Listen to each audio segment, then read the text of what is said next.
Ayun, totoo naman yon, scientifically, literally, no, and figuratively. Yes. But you know what? Our spirit, yung pagiging magkapatid natin sa spirito, and it is eternal. Hello? At mas malalim yon. Kaya nga hindi pwedeng yung katabi mo ngayon. Yes, yan na yon. Makakasama mo yan sa langit, kaya hindi pwedeng dito, indifferent kayo, okay? Dapat meron kang concern dyan sa katabi mo yan. Isipin mo, eternity, kasama mo yan. Di ba? Kawawa ka naman kung asar ka dyan. Okay? Alright. We are starting a new series and our series is about revolution. Do you want a revolution? Yeah! Okay. Merong kanta na hindi sikat sa inyo, kaya hindi nyo yung ginaya. Noong time ko, by Kirk Franklin, when we say, do you want a revolution? Ang sagot doon, sino bang pwedeng gumawa? Yeah, okay. Do you want a revolution? Ayan, sabay-sabay tayo. Do you want a revolution? Say, do you want a revolution? Parang hindi nyo naman gusto. Do you want a revolution? Do you want a revolution? Okay, sige, ngayon, so tayo muna tayong lahat. Gagawin natin to for this entire series. Itong series po na to ay composed of 100 topics. Kaya for 100 Sundays, gagawin natin to. Pag sinabi kong, do you want a revolution, pinakamalakas na kaya nyo sa pinakamataas na pitch, sabihin nyo yung whoop whoop, okay? Kasabay yung dalawang kamay ng ganito, okay?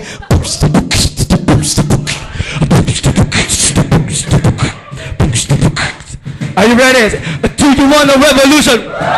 Say, do you want a revolution? Say, do you want a revolution? Para ang lamya naman.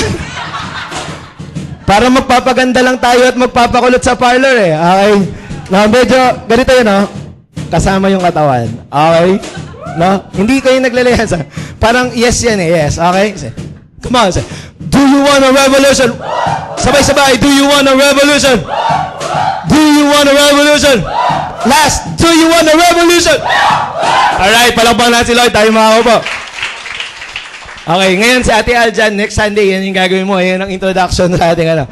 Okay, so, bakit niyo gusto ng revolution? Alright. Ito yun eh. Sabi nga kanina ni Ate Aljan, if you're interested to come, please come. No? Pero akin, ang hamon ko sa inyo, if you're not interested, do come. Okay? Because we are not people subject to interest, but we are people subject to the will of God. Amen? Okay ba yan? Alright. Okay. So, explain ko kung bakit yun ang series natin. Bakit ang series natin for the next Sundays of Lord's Disciples East is about a revolution. Number one, I will give you a few facts. Fact number one, we are on a battle. We are already caught in the midst of war.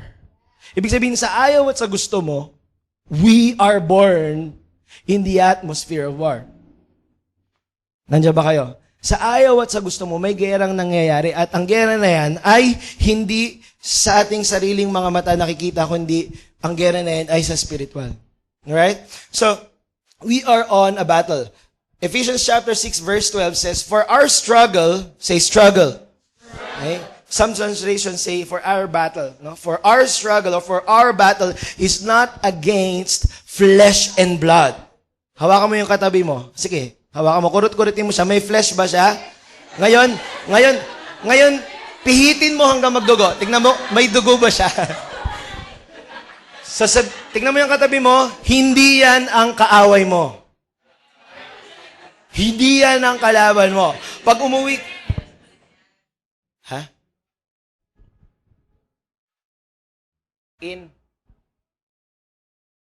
Okay.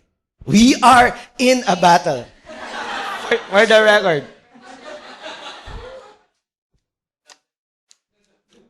Okay. Kulang lang sa chills. So we are in a battle.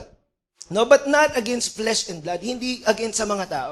Pag lumabas kayo dito, yung mga nakita niyong tao, all of them, they need a Savior. Yung mga kinakaasara mong tao sa bahay, all of them need a Savior. Yung mga taong kinakaasara mo dito sa church, all of us need a Savior. Hindi naman imposible magkaasaran kayo. Tingnan mo yung katabi mo. O, di ba nakakasara yung mukha? Biro lang. No, hindi minsan, kasi nga, ang dami natin kung ano-anong mga preferences, no, yung mga ideas na hindi nagtutugma eh. Pero sinabi na ng Bible, your battle is not against flesh and blood. Pag ang magulang mo, pinipigilan ka umatin sa church, hindi siya kaaway mo. Okay? Huwag mo siyang sasagutin, huwag mo siyang sasampalin, Okay? Our battle is not against flesh and blood. Okay? Ano sabi dito? Ephesians chapter 6 verse 12, for our struggle is not against flesh and blood, but against rulers, against authorities, against powers of this dark world, and against the spiritual forces of evil in the heavenly realms. Therefore, put on the full armor of God so that when that day of evil comes, you may be able to stand your ground. Say, stand your ground. Stand your ground. And after you have done everything, to stand. Ibig sabihin, in this battle, in this war, we are not called to finish this war lying on the floor saying, do you want a revolution? We are not called after this battle na tayo talagang wasak na wasak. We are called after having done everything to stand. We are meant to finish this war stronger than how we were when we entered the war. Hello. Si Caleb, one of my most favorite sidekicks in the Bible. I think he could have been a better leader, pero God thinks otherwise. Kasi si Joshua yung naging leader, di ba? But Caleb, at the age of 80, sabi niya, I'm still as strong as I was 40. At the age of 80, sabi niya kay Joshua, the Lord promised me a mountain, and I'm gonna take that mountain. Give me that mountain. At the age of 80, sabi niya, Hey Joshua, hindi mo na itatanong kasing lakas ko pa yung akong dati kong sarili nung ako ay 40 anyos pa lamang. Tignan mo, I can fight. Because youth is not about physical strength. It's about having dreams. It's about having courage. Hello? It's about having a resolve to continue, to grow, and conquer more for the kingdom of God. Amen? Amen ba?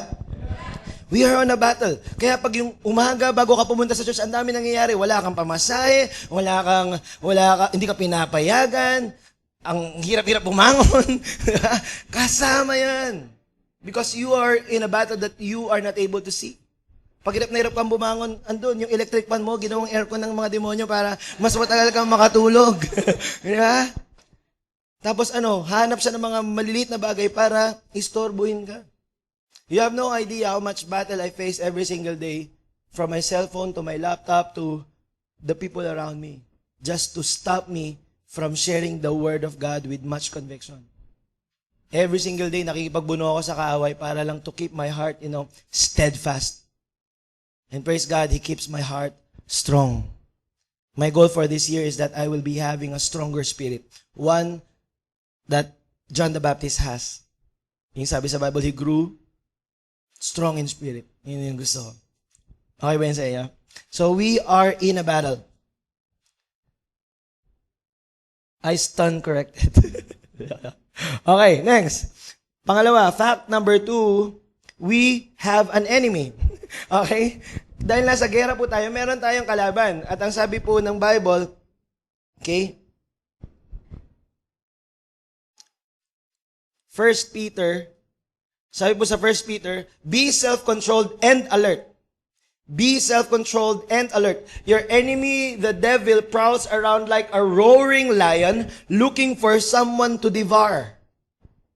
Your enemy, the devil is, sino daw enemy natin? Si Satan. Hindi yung nanay mo, hindi yung tatay mo, hindi yung classmate mo, hindi yung best friend mo, hindi yung barkada mo, hindi yung ibang frat. Okay? Your enemy, the devil, he prowls like a lion, around like a roaring lion, looking for someone to devour. Verse 9, resist him, standing firm in the faith. Narinig na naman natin yung standing. Alam niyo, marami pong bagay sa mundong ito, tindig mo pa lang, ma-overcome mo na eh. Kasi ang dami na sa panahon natin, wala nang tinitindigan. Sabi ni Vin Diesel dun sa Fast 6, kung napanood nyo, every man has a code. Sino na ng Fast 6? Okay. Konti lang. Ano na lang? Ano ba yun? Yung Yung kay yung kay John Lloyd. Yun na lang. Ayun, itik sa manon na woman. Baka mas madami. Doon na lang ako kukuha ng mga nuggets. Alright. We have an enemy, and our enemy is the devil. No? Ang goal, kanina binasa natin, we are struggling against flesh and blood. And what is our goal? To stand. Dito sabi naman that we remain standing firm in the faith. Kailangan may tinatayuan ka sa time na ito. Kailangan may tinitindigan ka. At dapat yung tinitindigan mo yan, matibay. Sino nakaramdam ng lindol nung nakaraan? Diba? Grabe, no? Yung lindol. Ako, hindi ko naramdaman. Tulog ako nun No? Matibay kasi yung hinihigaan ko. Okay. So, kailangan may tinitindigan ka, and blessed tayo dahil tayo ay tumatayo sa salita ng Diyos, and the Word of God is mighty. It is unshakable. Amen? I remember yung mga students ko ng School of Leaders 1. Kaway nga kayo. School of Leaders 1. Ayan, di ba? Last Sunday, we established how strong, how authoritative the scripture of God is. No? Kaya yung mga nasa Pepsol ngayon, yung mga nasa post-encounter, yung mga hindi pa nag-encounter, I really invite you to finish your post-encounter so that you reach SOL1. Okay? Para yung faith natin ma-establish. Okay? So we have an enemy, and an enemy is not like a kitten. Hindi siya parang pusa na, hindi parang, ang enemy natin, leon. Naintindihan niyo ba yung leon? He's prowling. He prowls like a roaring lion. Ganun. Hindi siya parang kuting lang na kaya mong sipain na pag naasar ka, no. He's like a roaring lion. Kaya pag hindi mo naririnig yung atungal na yan, kawawa ka talaga Kasi wala siyang ibang gustong gawin sa'yo. John chapter 10 verse 10 says what? The devil comes to steal, kill, and destroy. Pag nanakawan ka, at hindi patapos doon, sisiguraduhin niya na papatayin ka niya. At pagtas ka niyang patayin, wawasakin ka niya. Para wala ka ng kabangon-bangon. And you need to realize that. That in this war, there's no middle ground. Hello? Okay. Fact number 3 is that the battle is the Lord's. Wow. Sabi po, sa 2 Chronicles chapter 21, verse 15, the Lord speaking to King Josiah, Jehoshaphat, He said, "Listen, King Jehoshaphat, for all who live in Judah and Jerusalem, this is what the Lord says to you. Do not be afraid. Do not be discouraged because of this vast army." Huwag ka matakot sa mga nakikita mo. For the battle is not yours. Sabi mo sa katabi mo, the battle is not yours, but God's. The battle is the Lord's. It is His battle, and we are on the winning side. Ready na ba kayo sa ating series? No, kaya dahil nasa gera po tayo at meron tayong kalaban, we need to know from the Word of God how we will be able to withstand our enemy. How we will be able to come out of this war stronger.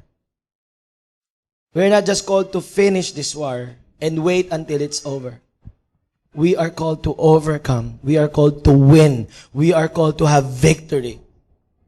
Amen. Tinawag tayo ng Diyos para maging matagumpay. So yun po yung purpose nito. So the Revolution Revolution series, no? Or rules of engagement, no? Para maunawaan natin, ano ba yung mga kailangan nating i-develop sa ating Christian life para maging mga mabangis na mandirigma sa kaharian ng Diyos. Amen? No, pag nakikita niyo po sa Lord's Disciples Wall, no, meron po doon, I have some posts sometimes about war, about Christianity, and nilalagay ko po doon sa dulo is Agila. I believe I'm an eagle in the kingdom of God. Okay? It's sort of an inspiration and a reminder na I never must be chickened out of this war. I am an eagle. And the devil's kingdom or dominion will feel that eagle in this generation. Hello? Hello? Okay? So, nire-remind ko po palagi yung sarili ko. Kaya kayo, Okay yan, no? I-remind nyo yung sarili nyo. Now, when you made the decision to develop a relationship with Jesus, nung tayo po ay nagkaroon ng relationship sa Panginoon, see, we are not called into a religion. Amen? We are called into a relationship. Malinaw yon?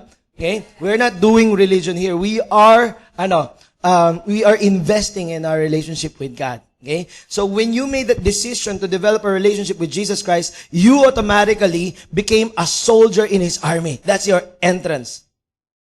Okay? You are now an active participant in the battle. Notice, active. Okay? You are now an active participant in the battle between the forces of God and the forces of the weakling and the ever-loser Satan.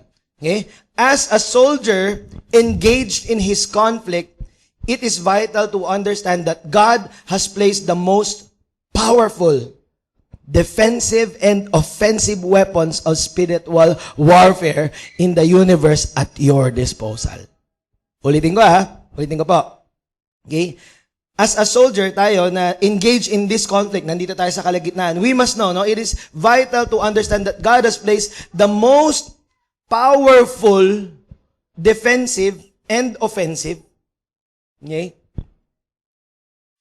Okay? Defensive and offensive weapons of spiritual warfare in the universe at your disposal. Nasa control mo. You are equipped for this war.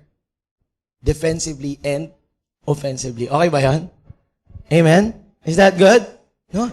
It is at your disposal. Para tayong isang bansa na mayroong mga nuclear weapons of mass destruction. Only our weapons, no? They don't kill, but they give life to many. Okay? Amen?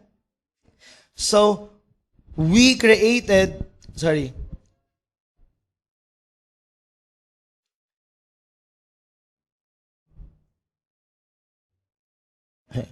So this series, itong series po na to, The Revolution, ang purpose po niya is to provide you with practical,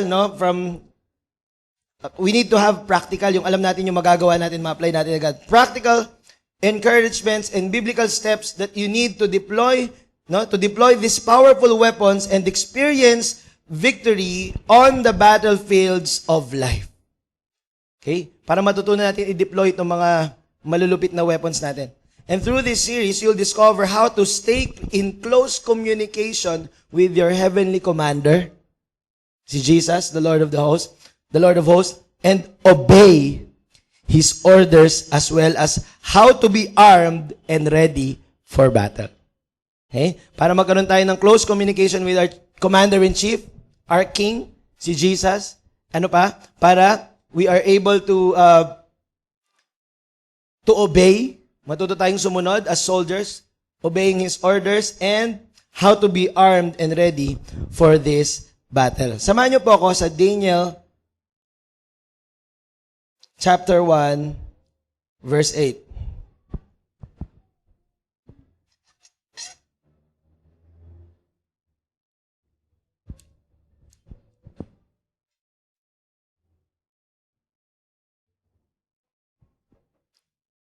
Daniel chapter 1 verse 8.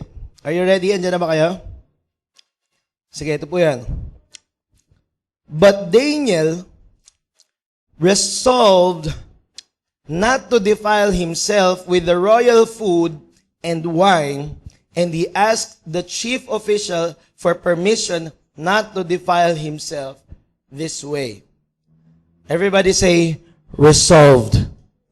Okay, let's bow down our heads in prayer. Lord, I pray that you would equip us for war this afternoon, Lord, and I pray that we would be able to grasp your wisdom and your revelation, Panginoon, so that we will be able to stand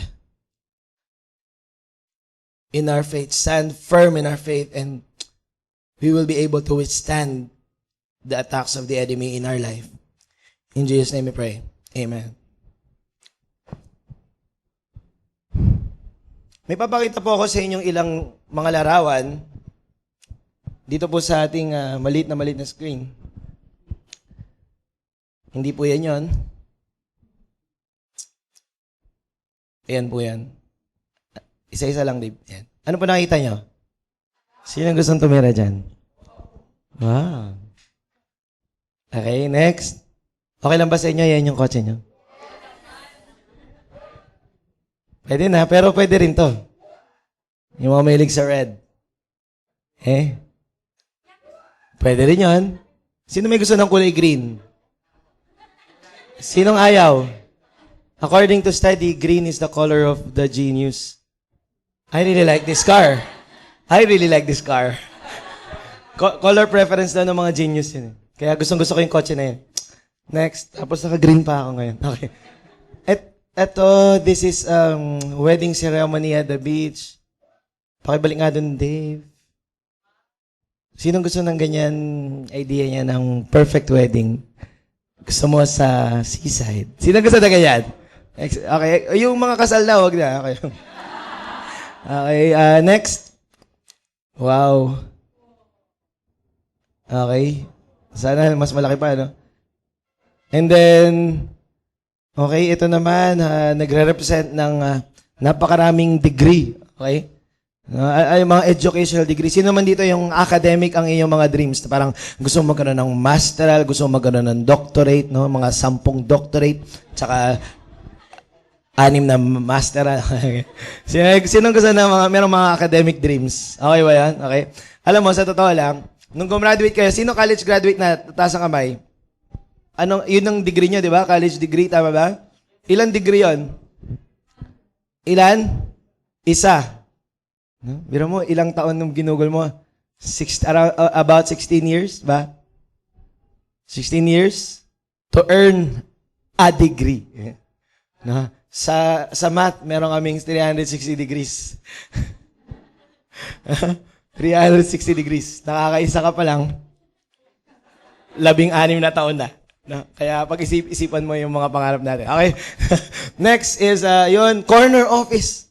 Sinong gusto ng ganyan? Na yung office mo ay, pag sinabing corner office, hindi to yung mga opisina ng mga maintenance at saka sa mga building, di ba, yung nasa ilalim ng hagdan, corner, sa isang sulok, may opisina. Hindi yun yung corner office. Pag sa Western, pag sinabing corner office, ibig sabihin big boss ka. Sino may mga magandang dreams na para sa career? Okay ba yan? Yes. Actually, those are good dreams. No? This is another corner office. Okay, that's another car. Kasi pag nagkaroon ka na ng ganong corner office, kailangan maganda kotse mo. Tapos dito ka umuwi sa bahay na to, pakipakita. Okay din yan? Okay din yan, no? Pwede ka na mag-baptize dyan ng mga disciple mo. Yung pa rin yung lens, no? Okay? Okay. Happy marriage again. Okay, tapos na. Sinong medyo napalaway ng konti doon? Okay? Paano kung magkakaroon ka ng ganyan? Okay ba yan? Gusto niyo ba yan? Halimbawa, sinabing bukas magkakaroon ka ng ganyan, masaya ba yan? Yes! Pero kung saan yung sentro, kung saan halimbawa, andito yan sa Anonas, tabi-tabi yan, lahat ng bahay na pinakita ko, yun na yun. Lahat ng kotse nandun sa parking lot mo, yung mga opisina sa'yo, yung marami kang degree. Okay ba yan? Gusto niyo yan? Yes! Kahit ako gusto ko yun. Pwede natin convert yung mga ibang bahay ko na church. Pero, bukas yun, mapapasayo. Tapos ngayon sa balita, ang sabi, gigirahin daw tayo ng China at saka ng Amerika. At ang unang sentro ng attack, dito sa Anonas.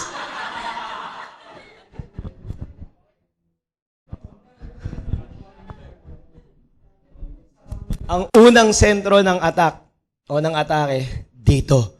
Kung saan nakapark yung mga kotse mo, kung saan tinayo yung mga bahay mo, at saan nakalibing yung mga diploma mo. Hello? What will you feel? Do you still have the same excitement for those things? In fact, you will become the most insecure person in the world because you have got a lot to lose. Hello? Di ba? Ikaw yung pinakamatatakot na po. Pag bumagsak yung bomba rito, paano tong kotse ko, no?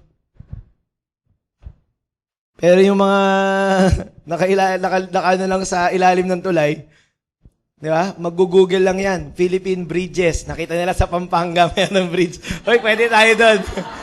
Ay, wag dyan. Malapit lang sa, sa US, malapit sa Subic. Lipat tayo. Alam na naman sila. Nakita nila San Juanico Bridge. Di ba? Pero ikaw na merong mga magagarang mga bahay, magandang kotse, di ba? Parang, you have a lot to lose. See, if you are aware that there is war, that puts you in a different perspective in your life. That gives you a different set of desires. That prepares you in a different level of awareness, alertness.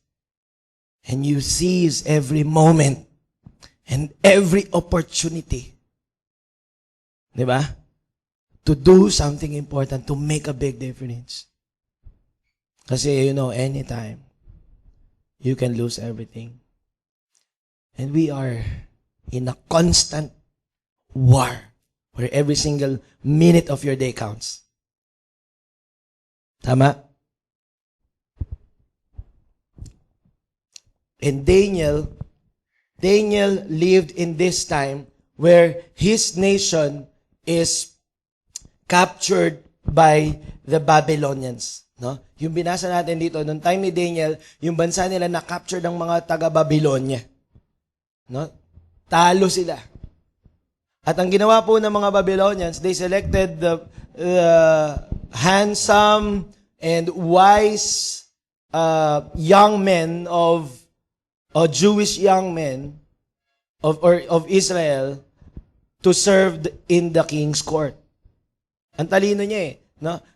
Hindi niya pinatay lahat ng ang galing nung Babylonian king, hindi niya pinatay lahat ng mga Jewish. Instead, kinuha niya yung mga magagaling matatalino, dinala niya sa kaharian niya, pinapakain niya, binigyan niya ng magandang mga kwarto, alam niyo yan? Pinag-aaral niya, tinuruan niya ng Babylonian language so that, the people would listen to their own people. Yun yung strategy doon. Di nila pwedeng patayin yung nila kasi kanila yun Kasi ang goal niya, itong mga young leaders na ito, na matatalino at mga gwapo, talagang sinabi gwapo Feeling ko, pag andito ako sa time nila, hindi, wala ako sa time nila. Okay? Talagang pinili talaga para mag-represent ng Babylonian army. Dalawang purpose niyan. Isa, para yun nga, para yung mismong tao nila ang nagli-lead sa kanila. Pangalawa, para i-divide rin sila. Para yung mga Jewish na magiging subjects sa Babylonian Empire o magiging subject o magsasubmit sa Babylonian rule would represent the Babylonian Empire rather than represent their own people.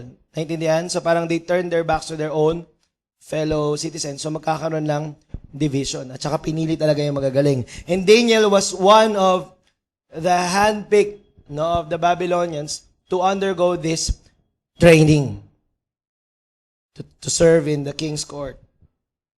Okay?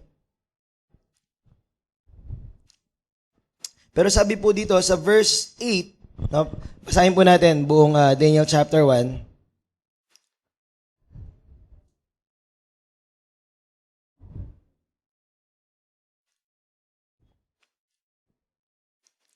In the third year of the reign of Jehoiakim, king of Judah, Nebuchadnezzar, king of Babylon, came to Jerusalem and besieged it.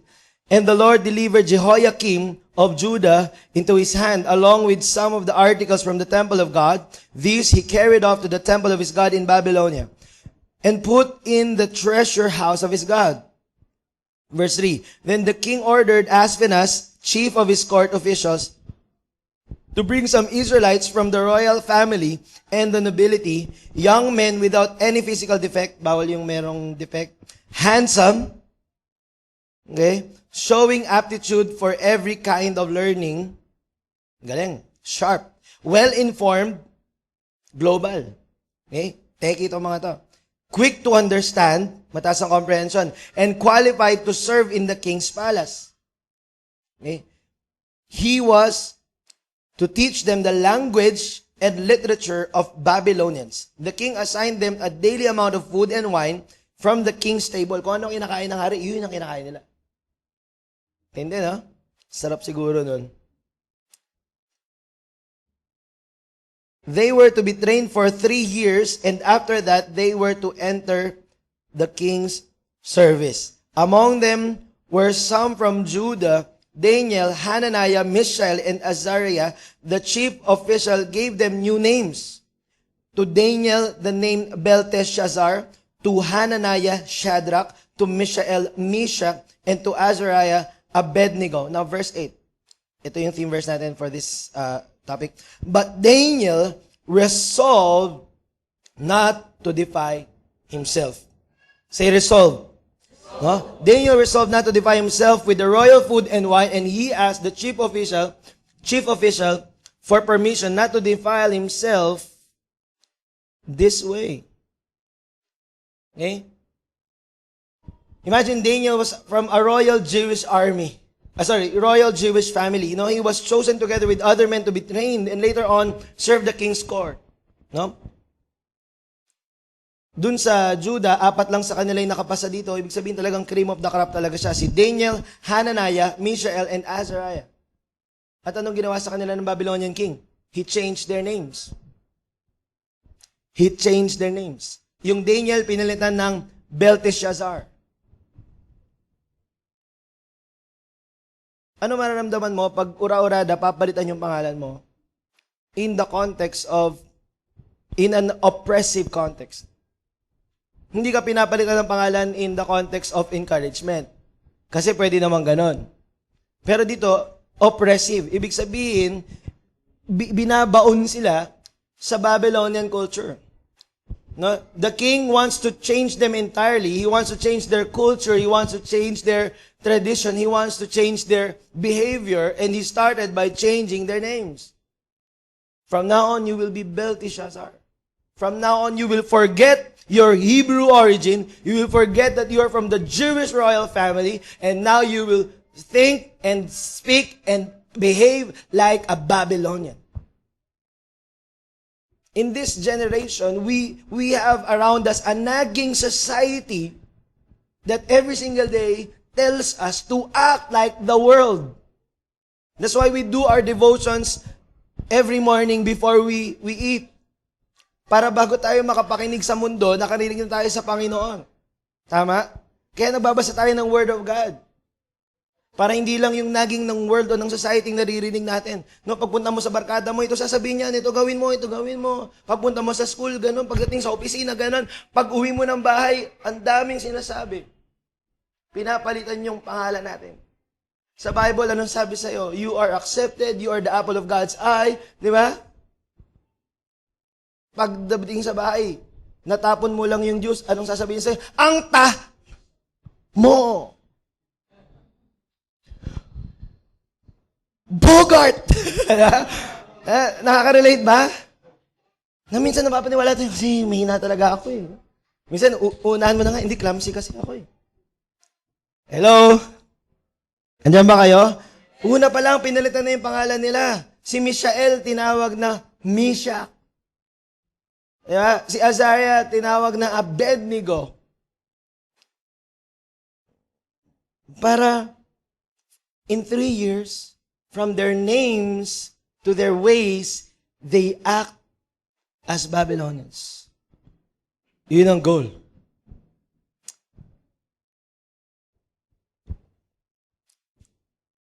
No, the days were different and tough for them. No? The Babylonian Empire tries to take away their identity from them. Ano pang sabi kanina?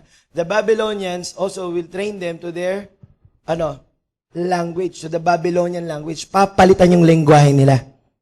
Alam niyo ba yan ang laging gustong gawin ng mundo? Palitan yung mga confession ninyo. Kasi pag nakuha na nila yung confession mo, that's powerful, susunod na nilang kukunin yung buhay mo. Kung dati, makinig kayong lahat, lalo na yung mga leaders, kung dati ang confession mo, yes Lord, gagawin ko po yan para sa inyo. Yes Lord, I can do all things. Yes Lord, I am unstoppable. But the world, will train you to confess another language. Hindi ko kaya, ang hirap yata niyan, hindi yata para sa akin yan. I'm not wired for that. I'm not trained for that. I cannot do that. Ganun yung ginagawa ng Babylonians. Pinapalitan yung confession nila. Kaya be careful of what you are confessing in your life. Hello? Pati yung confession nyo sa mga tao. Imposible yan. Ako, ay hindi ko yan kayang mahalin yung taong yan. No? Hindi yun yung confession ng word.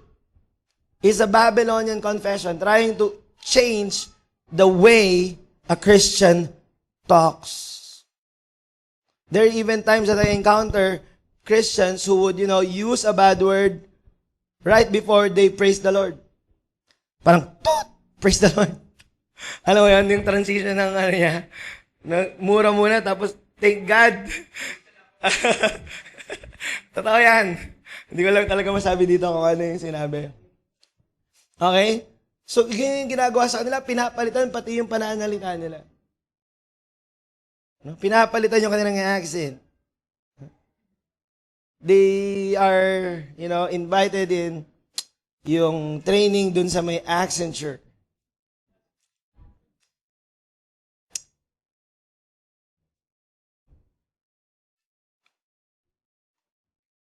But, I really love that verse 8. Sabi doon, but Daniel, say, but Daniel. No, merong Daniel dito no? Si Daniel. Kakasal na yan. But Daniel resolved in his heart. But Daniel resolved in his heart. And by the way, the title of this message for this series is A Warrior's Resolve. A warrior's resolve.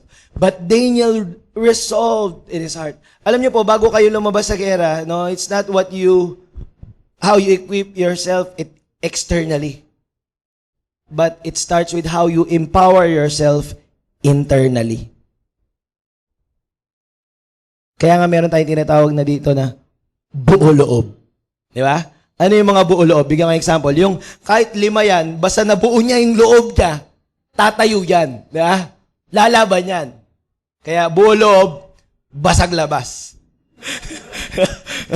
Naalala ko nung time, dati po, hindi po ako palaway, pero may time na talagang sobrang nag-iba yung aking mga konsepto ng pagiging matapang, violence, etc. And I really tried literally facing 9 na mga estudyante na kalahati sa kanila ay mga leftist. Ibig sabihin, mga namumundok na ba? That's really so weird. And instead of running, sabi ko, hindi ko atrasan to. Hindi ko sinasabing mananalo ako at kaya ko silang pagtagumpayan. Pero there was a crazy moment na talagang nagtatanggal pa po ako ng polo na para bang may matitira pa sa katawan ko para suotin yung pagkatapos ng suntukan. But I felt at that moment that, I was so rock solid, and you know what? They might destroy me, but I'm gonna make sure I destroy 1 or 3 of them. And suddenly, bago kami magsusuntukan, umatras sila. Hindi ko alam kung bakit. Hindi, basically talaga imposible yun na ako yun, pero umatras sila eh. Pero yun yung buo loob eh. Yun yung, meron kang resolve. Kesa yung alam mo yun, dala ng tubo, meron laging dalang pantusok, pero nung nagkaharapan na, tinatapon, kasi baka sa kanya daw gamitin eh. Pwede kasing equip ka externally, ang dami mong alam, ang dami mong dalang books, ang dami mong, alam mo yun, training na pinasukan, pero yung dibdib mo, bading. Wala kang, alam mo yun, pagharap mo na yung gera, di ba? Banatan na. Ate!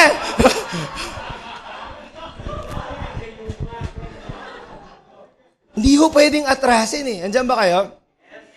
Ito kasi nasa gera po tayo, hindi pwedeng, ang dami mong, kinumpleto mo, ang dami mo, may devotional book ka, ang gaganda, gara ng notebook mo, di ba? Sa iPad mo, lahat na ng Bible apps, din-download mo na. Pero pagdating ng gera, wala kang resolve. You are easily defiled. But Daniel resolved in his heart. Solid siya. I will not defile myself this way. Yun ang kadalasan po nagiging problema minsan sa gera. Alam niyo po yung mga Hapon nung sinakop tayo, ang dami nilang ginawang defilement. They raped our women. They were no longer focused sa war.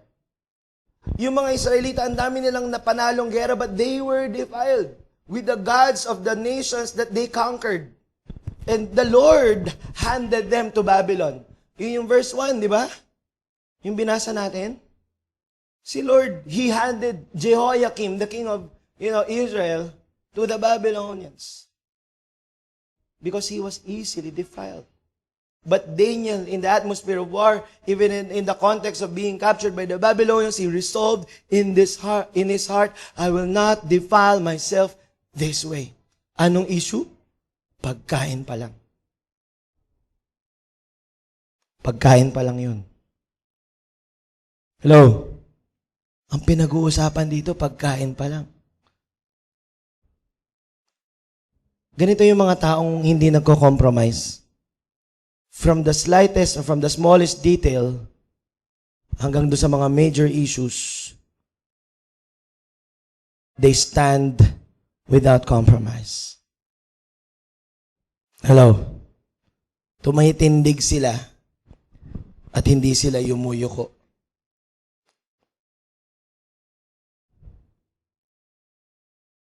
Okay, resolve results to preservation. Resolve results to preservation. Pag meron kang resolve, at matibay yun sa'yo, that is rock solid in your heart. Hindi ka basta-basta mahahawa o ma-infiltrate or ma-contaminate ng bundong ito. Because you are inwardly strong. At alam naman natin, maraming tao, na if you know the story of Choi Bedan, he is the founder of the Choi Bedal is the founder of Taekwondo. No, ito yung tao, yung Taekwondo, yung founder niyan, wala siyang ka-training. And he was ridiculed by all karate schools of Japan in Korea. No, at binubuli sila ng mga Japanese na mga samurai. At he resolved in his heart. Gusto ko talaga mapanood niyo yun eh. He resolved in his heart. I will not.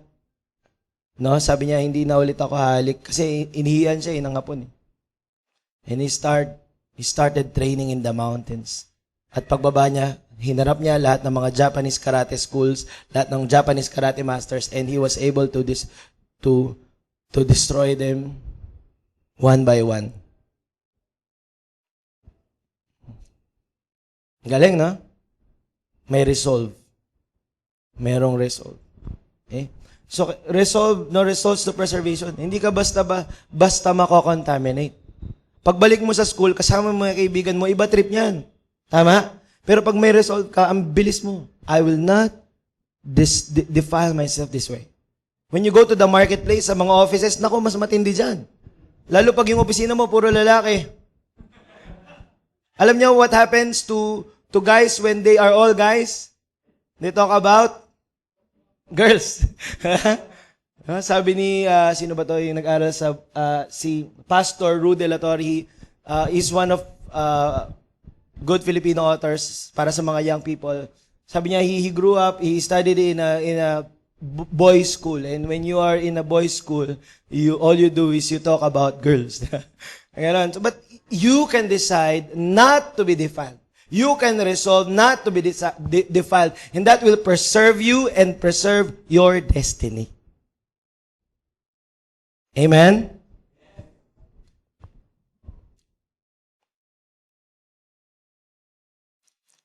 Resolve leads to promotion.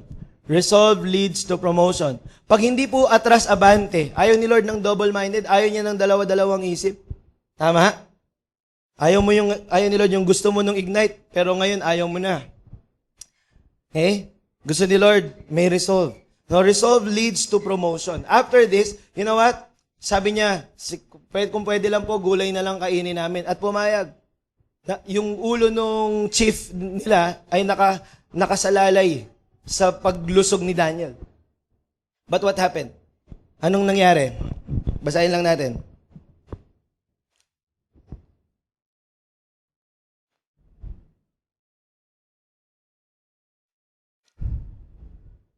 Okay, verse 15. At the end of 10 days, they looked healthier and better nourished than any of the young men who ate the royal food. This is what happens when you resolve not to be defiled. And this is our calling. We need to be, the sharper people in this world. Hindi tayo dapat yung mapupurol.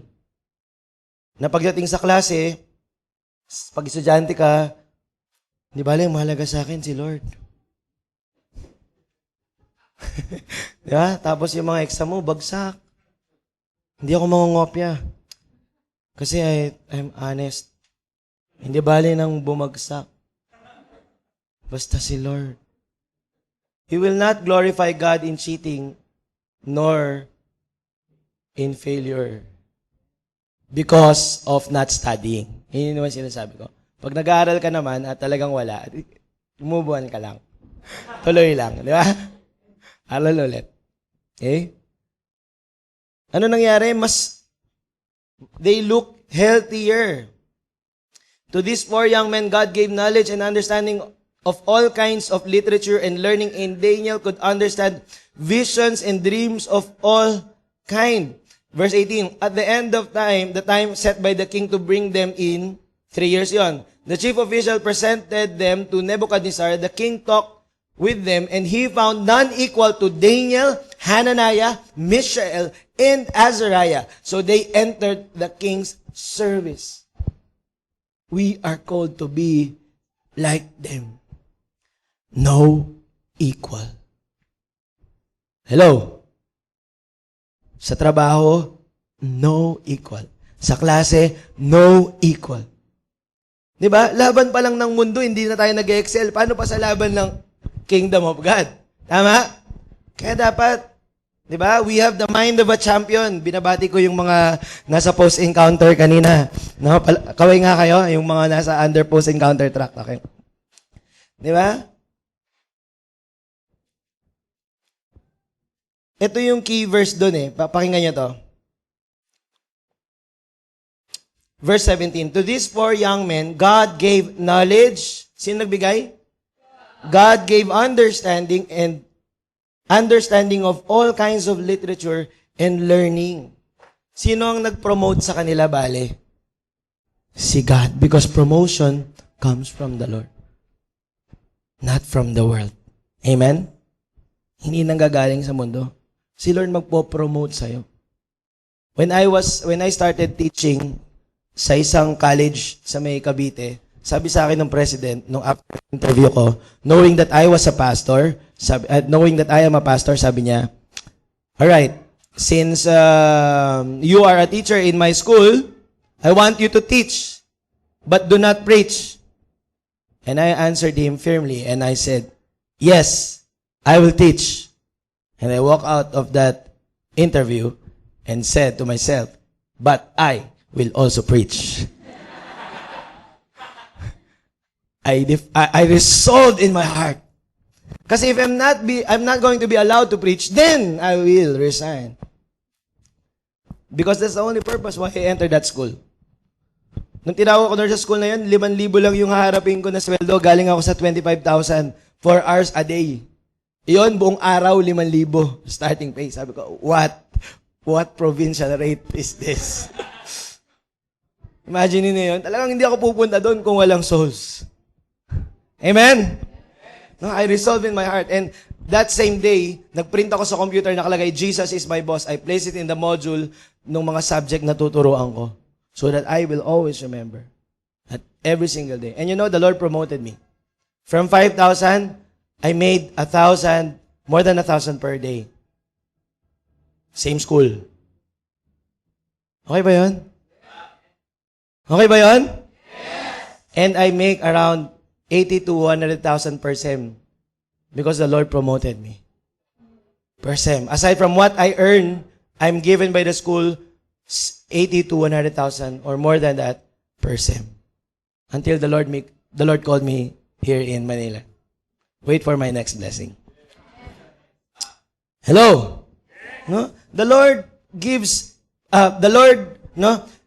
promotion. No? He is the author of promotion. As long as you keep your hearts from being defiled. You know when you are promoted by the world and it's not the Lord who promotes you, matakot ka. Kasi pwede kang ma-promote sa mundo na hindi galing kay Lord. Ibig sabihin, kaya ka lalong napopromote para mapalayo ka pa kay Lord. Pero pag nananatili ka sa Panginoon at doon ang Panginoon na nagpo-promote sa'yo, grabe, kapatid, unstoppable ka na. Amen? Alright, third, resolve.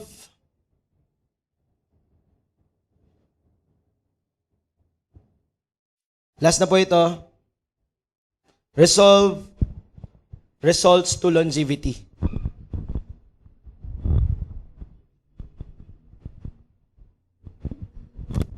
Longevity. Say longevity. Sabi pong longevity, yun yung tumatagal. Tanungin mo yung katabi mo, tatagal ka ba? Kailangan yung gano'n, yung parang FPJ, Lito Lapid na boses. Tatagal ka ba? O parang Robin Padilla. Tatagal ka ba? Okay. Alam niyo po, na-realize ko, kahit gano'n ka bangis ngayon, pero kung hindi ka tatagal, walang silbi. You can win the first 11 rounds of boxing. But if you got knocked out on the 12th, hello? Tama ba? Tama? Pwedeng sa basketball, huwag na nga, baka magka-away-away pa. Baka mag-away-away pa yung mga fans. Pero pwede ka kasing mag-lead sa first quarter, second quarter, and third quarter. Pero pagdating sa fourth quarter, nag-tie kayo. Tapos, buzzer beater. Counted. You lost by 2 points or 3 points. Kahit chamba yun o whatever, talo ka. Ibig sabihin, the battle, di ba, is not for the swift, nor to the strong, but to the one who endures till the end. Hello? Amen? No, hindi palakasan to sa umpisa. Subukan mong sumali ng marathon at yung unang milya, sprint mo. Tingnan natin kung ano mangyari sa'yo. Di ba? Marathon race. Di ba? Ang bilis mo, Teng. Di ba? Yung umpisa yung mga tao, di ba? Parang gano'n-gano'n lang. Ikaw talaga, tinakbo mo talaga. Yes! Wow! Dahil mo nalampasan. Ini-sprint mo hanggang maghingal-hingal ka. After 5 minutes, you start seeing, siguro 10 runners or 20 runners, still running in the same pace. Tapos, maganda pa rin yung breathing. Ikaw, hingalong-hingala na. Hindi ka makahabol sa kanila kahit jogging lang. Kasi hindi ka tumagal. See, that's what resolve does to us. If you have resolve from the Lord, it will result to longevity. Let me tell you about the longevity of Daniel's leadership. Daniel served 3 mighty kings. In fact, he also served Nebuchadnezzar's son. But he served 3 mighty kings. Tatlo kasi yung famous eh. Si Nebuchadnezzar, si Cyrus, at saka si King Darius.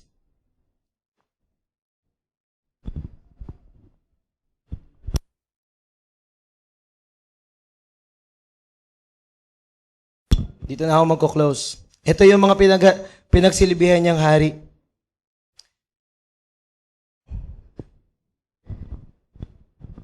Okay, he served the Babylonian king. He served the Mede king, yung sa Medes. Di ba? Medo, Persia. Si Darius yon. And then lastly, he served the Persian king. Si Cyrus. Ano ibig sabihin nun? These are 3 different rulers na hindi siya ma-afford na mawala. Kahit nagpalit-palit na, siya pa rin yung kanang kamay. Yung leadership ni Daniel hindi naging base sa mga makalupang hari. Hindi siya napalitan for 3, not just 3 terms, but 3 different kings. Ano ibig sabihin nun? You know, when he was young, he served King Nebuchadnezzar. When he was in his mid-age, he served King Darius.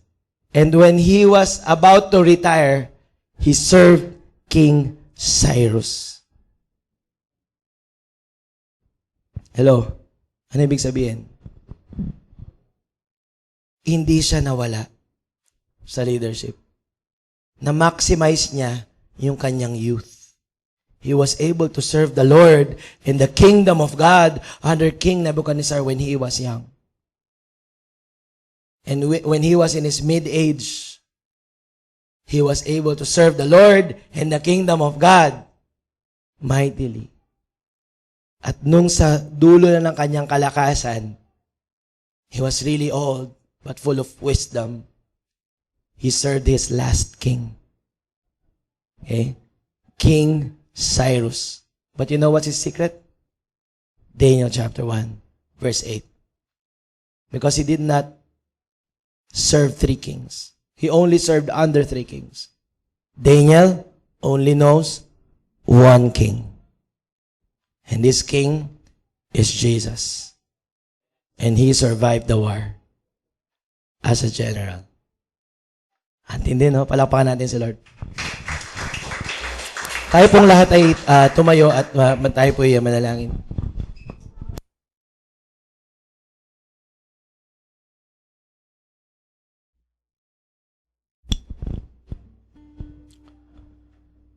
Do you want to serve the Lord and endure till the end? Do you want that? No, yung hindi yung pang ngayon ka lang habang, till the east. Ako, alam niyo po, there was a time I attended one of my uncle's birthday and it is also his ministry birthday. Marami siyang sineselebrate na birthday. Meron siyang ministry birthday, meron siyang anniversary. Pag anniversary, sineselebrate niya lahat. Bishop birthday, dami yung sineselebrate. Pero ito, sineselebrate niya yung 35 years niya of serving the Lord. Nung time na umaten ako noon, I was as young as 21 and it was my first year as first year as a full-time pastor. Okay, I started serving the Lord early, 16 years old. This is actually my 6th year in the ministry noong time na yon, noong 21 ako. 6th year ko na sa ministry. Umiyak ako habang pinagpipray siya, habang nagpapasalamat siya kay Lord kung gaano siya katagal. 35 years of ministry. From that first year until this 35th year, hindi tumatalikod. That's my first year. And I just started crying to God. Sabi ko, Lord, will you take me to that year? No, hindi ako mag-celebrate ng ministry years. Pero sabi ko, umiyak lang ako kay Lord. Lord, ngayon pa lang ang dami ng mga laban na kailangan ipanalo. At hindi lahat napapasa ko sa totoo lang. I was honest to God. In my first year as a pastor, ang dami kong mga struggle, ang dami kong in-overcome sa buhay ko as a young man. Lord, ang dami kong binabagsak, hindi ko pinapasa. Lord, will you take me to that? Or maybe even longer than 35 years. Because I want to serve you until my last breath leaves me. The word backslide is foreign to me. I will never entertain that. Sabi ko sa Panginoon, Lord, sabi ko, but you need to take me there. I have everything. I have all that, I have all it takes to fail. I have everything, every reason para bumagsak at maging talunan.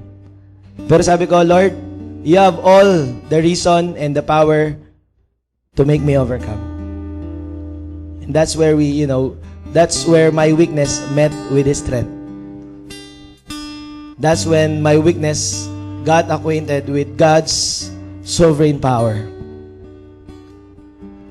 So the weaker I become, the stronger I also become. Because in every single weakness, I just invite the Lord in. I just tell Him, Lord, another space for you. Oh Lord, may bago akong weakness. Oh, there's another space for you. Kaya nga si Paul, sabi niya, I boast in my weakness because in my weakness, that's the time I'm very, very strong. Because all that works there is the strength of God. There's no talent, there's no skill. It's all Jesus. Amen? Come on, let's clap our hands to God. Okay, let's bow down our heads and let's just pray and let's respond to this message. If you want to have longevity, you want to be preserved, and you want to be promoted in God's kingdom, amidst this war, amidst this revolution, I just want you to just trust God right now and trust to Him your weaknesses, yung mga bagay na inisip mong hindi mo kaya, yung mga bagay na kinakatakutan mong magpapatumba sa'yo. You know, the devil or the enemy will always intimidate you and he will not stop because he is afraid of you. He needs to deceive you. He needs to make it look like you will not win. But we are already in the winning side because the battle is not yours. It is your God's. Amen? Come on, let's just respond to the Lord. Hallelujah. We just worship you, God. Jesus.